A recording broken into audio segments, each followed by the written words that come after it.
भीमा कारखान्याच्या मनमानी कारभाराची कहाणी। ही कामगाराला दुर्दशा अशी आली की लेकरं बाळा आणान करायला गेलं तर ह्यांना बेड्या बसू शकतात.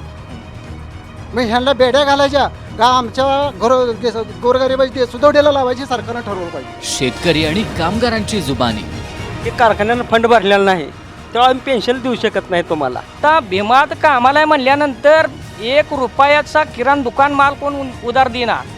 ज्यावेळेला सुधाकरपंत परिचारक आणि पांडुरंग देऊ शेळके व्हाईस चेअरमन होते त्यावेळेला सोनं उधार देत होता. सोनं छत्रपती शिवाजी महाराजांचा लोगो मोबाईलमध्ये ठेवत नव्हतो, पण चेअरमन साहेबांचा मुन्ना साहेबांचा फोटो मोबाईलमध्ये ठेवून सकाळी तोंड बघायचो आम्ही.